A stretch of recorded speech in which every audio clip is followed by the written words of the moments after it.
الأصدقاء salam alaikum, bonjour ou bonsoir les amis, j'espère que vous allez bien partout où vous vous trouvez, en tout cas c'est ce que je vous souhaite et pour le meilleur de toutes les situations bien entendu.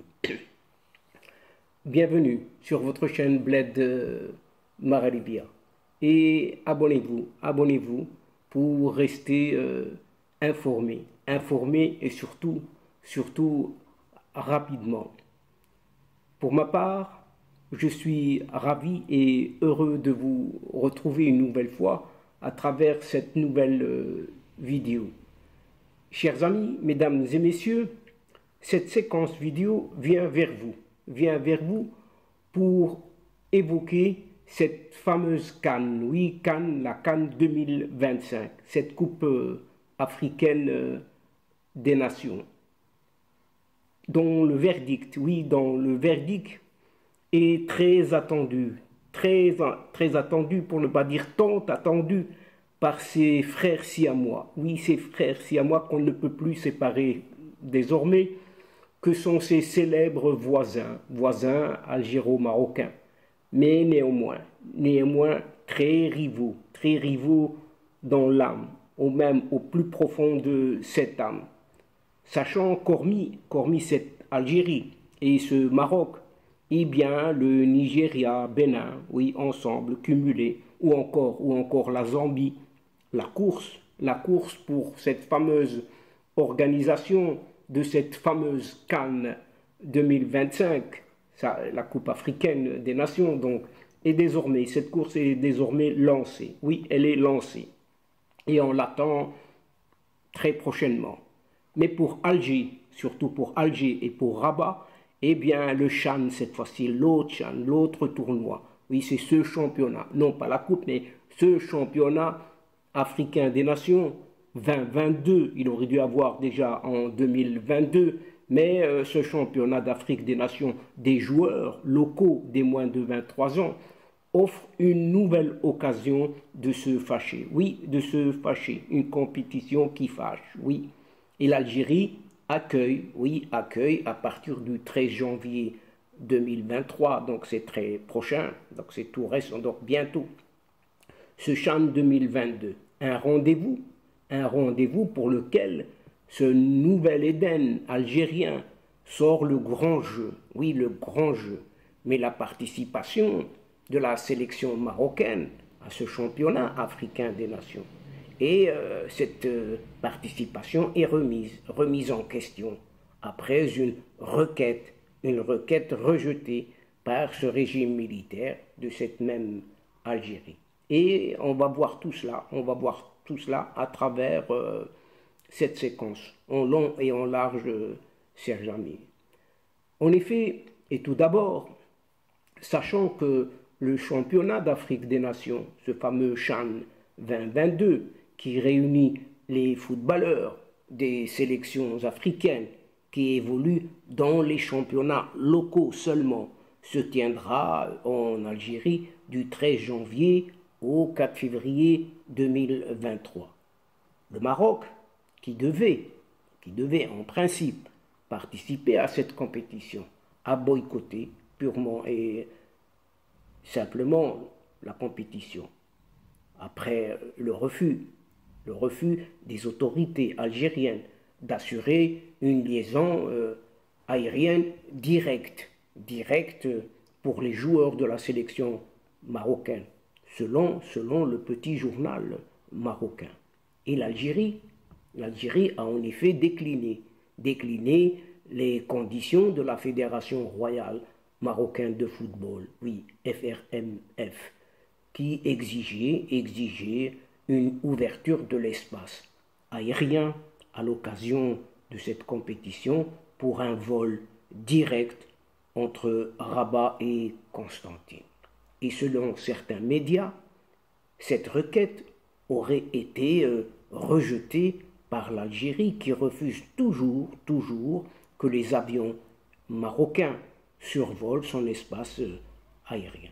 Toujours est-il qu'en l'absence d'une communication officielle entre les deux parties, le site d'information marocain, ce fameux Le 360, affirme quant à lui que les lionceaux de l'Atlas, oui, les lionceaux de l'Atlas, nom qui est donné à cette sélection des moins de 23 ans, ou tout de même entamé leur préparation malgré ce boycott, oui, cette absence de cette équipe. Et il est dit, nous sommes dans l'obligation d'assurer le déplacement des équipes uniquement sur le territoire national, ceci venant de cette Algérie. Et nous allons voir de qui ça vient. Il n'est aucunement mentionné dans le cahier des charges qu'il faut mettre à la disposition des équipes une ligne directe. Fin de citation. C'est ce qu'avait déclaré il y a déjà une semaine un certain Rachid Okali lors d'une conférence de presse rapportée cette fois par la chaîne de télévision privée Nahar TV.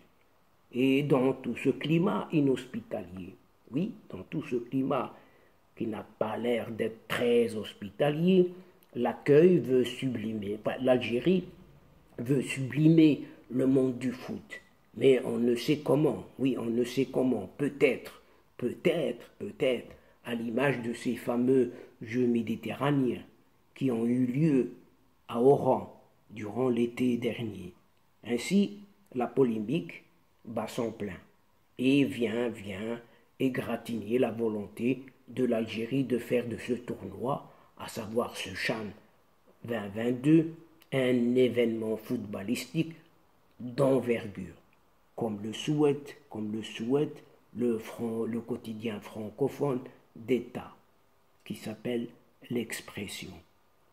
Pour faire réussir cette compétition, pourtant secondaire, qui n'attire généralement pas les passionnés de foot, l'Algérie veut utiliser les mêmes ingrédients que le Qatar. Oui, excusez du peu, les mêmes ingrédients que le Qatar pour sublimer le monde du football et faire sortir ce CHAN 2022 de son petit anonymat.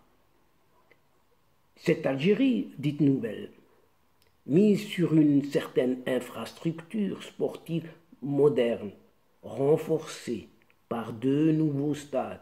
Le premier, baptisé Stade Nelson Mandela, oui, baptisé au nom de Nelson Mandela, à Baraki, en banlieue algéroise. Le second stade, c'est dans la ville d'Oran, oui, dans la ville d'Oran. Les autres stades qui devraient accueillir des matchs de la compétition, ont été tout simplement rénovés. Oui, tout simplement rénovés. Et l'Algérie veut faire bonne impression et appuyer ainsi son dossier de candidature, cette fois-ci pour l'organisation de cette Coupe d'Afrique des Nations en 2025, cette fois. À noter que la mascotte, oui, cette fameuse mascotte pour le CHAN 2022 s'appelle Qobtan. Qobtan veut dire capitaine, oui, capitaine. Il s'agit d'un fennec. Un fennec, c'est cet animal emblématique, ce célèbre renard des sables de cette Algérie, qui donne aussi son nom à la sélection algérienne de football. C'est ce que relève le site d'information arabophone Al-Arabi Al-Jadid. Mais en ce qui concerne cette fois la CAN 2025, cette organisation de la Coupe d'Afrique des Nations qui a été retirée à la Guinée, eh bien, cette CAN sera prochainement attribuée à un autre pays. Et une nouvelle fois, initialement choisie pour accueillir cette Coupe d'Afrique des Nations, cette CAN, c'est vu retirer l'organisation de la compétition. Une nouvelle fois, vous allez me dire oui, une nouvelle fois. C'est comme ça en Afrique. Après la Libye, en 2013, pour cause de guerre civile, et il y a de quoi, remplacé par l'Afrique du Sud. Puis, Le Maroc, en 2015, en raison de cette circulation de ce fameux virus Ebola, rappelons-nous-en, eh bien, le Maroc a supplié au pied levé par la Guinée équatoriale. Le Cameroun en 2019, qui avait bénéficié d'un report de plus de 2 ans afin d'achever tous les travaux nécessaires. C'est la Guinée cette fois, c'est la Guinée qui a été sanctionnée par la CAF, la Confédération africaine de football, le 30 septembre 2022. L'instance avait constaté de trop nombreux même de retards de ce qui est appelé l'avancée, retard des avancées, de l'avancée des travaux, et s'est résigné à lancer un nouvel appel à candidature. Eh bien, 5 pays, pour l'instant, ont déposé un dossier officiel au Caire, c'est-à-dire au siège de la CAF, de cette Confédération africaine de football. Il s'agit, donc ces 5 pays, il s'agit de l'Algérie, du Maroc, de la Zambie et de ce duo Nigeria-Bénin qui ont tous reçu l'aval de leur gouvernement réciproque. D'autres candidatures conjointes, par exemple de 3 pays, ne sont pas à exclure, mais elles sont plus compliquées à mettre en pratique, car il faut que les gouvernements locaux donnent leur aval. C'est ce que précise Veron Mosengo Omba. Veron Mosengo Omba, c'est le secrétaire général de la CAF. Le Sénégal qui avait envisagé de se porter candidat avec un autre pays, s'est finalement désisté à la dernière minute. L'Afrique du Sud, souvent citée comme un possible postulant, est pays d'origine de Patrice Motsepe. Patrice Motsepe, c'est le président actuel de la CAF. L'Afrique du Sud donc a précisé qu'elle préférait concentrer tous ses efforts sur sa candidature, cette fois-ci à l'organisation de la Coupe du Monde féminine qui va se dérouler en 2027. Et parmi une des conditions d'octroi de cette organisation, de la CAN 2025, il est d'une nécessité primordiale d'avoir 6 stades totalement au point. La CAF désignera donc dans les prochaines semaines le nom du nouveau pays organisateur et le verdict au plus tôt le 10 février prochain, même si selon de nombreuses informations, la Confédération africaine de football devrait s'accorder quelques semaines de délai supplémentaire. Donc au-delà de cette date du 10 février prochain, peut-être, c'est ce qu'il en est dit en ce moment. Il y aura dans chaque pays ou chaque pays candidat des missions d'inspection. La CAN sera confiée à une nation dont les différentes infrastructures doivent correspondre aux exigences du cahier des charges pour une compétition réunissant 24 équipes. Cette fois-ci, c'est 24 équipes nationales. Il faut notamment 6 stades. Oui, 6 stades. Et nous ne pouvons pas, à 2 ans de la CAN seulement, à 2 ans de la CAN 2025, la confier à un pays qui devrait en construire 2 ou 3 encore. Les délais ne seraient pas tenables. C'est ce que poursuit Veron Mosengo Omba, le secrétaire général de cette CAF. Pour rappel, déjà, les précédentes CAN 2019, 2023 et maintenant 2025 avaient été attribuées, alors que le tournoi ne concernait que ces sélections. Oui, sélections. Et lorsqu'on dit attribué à 2025, donc c'était à cette fameuse Guinée. Les précisions apportées par Veron Mosengo Omba sont de bons indicateurs pour l'Algérie et le Maroc, aujourd'hui considérés comme les prétendants disposant des dossiers les plus solides. L'Algérie a été la première à se porter candidate. Le pays accueillera donc le prochain championnat d'Afrique des Nations, ce fameux CHAN 2022, du 13 janvier au 4 février, grâce à une intense politique de construction et de rénovation de stades.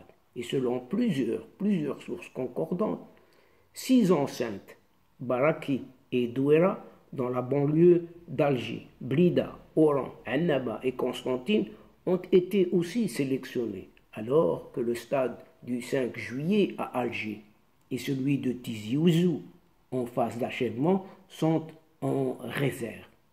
L'Algérie n'a accueilli la CAN qu'à une seule reprise. Ça remonte loin, en 1990. Les stades de cette Algérie étaient anciens, vétustes, mais de gros efforts ont été faits pour doter cette Algérie de vraies infrastructures au niveau des hôtels, des transports, des terrains d'entraînement. En tout cas, c'est ce que plaide Ali Fergani, l'ancien capitaine et sélectionneur de cette équipe nationale algérienne dans le temps. Et dans cette course, et toujours dans cette course à l'organisation de cette fameuse CAN 2025 cette fois-ci, le Maroc et l'Algérie restent les deux favoris. Si le dossier algérien est solide, celui du Maroc l'est tout autant également. Le royaume marocain qui a accueilli la CAN en 1988 fait figure de favori aujourd'hui, comme l'a confirmé au Monde Afrique le président d'une certaine fédération subsaharienne. J'ai pu consulter le dossier marocain.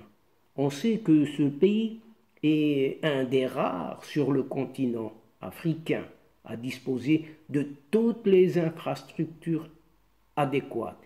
Il peut organiser la CAN dès demain avec ses stades modernes à Casablanca, à Rabat, à Agadir, Marrakech, Fès ou Tanger et d'autres villes aussi.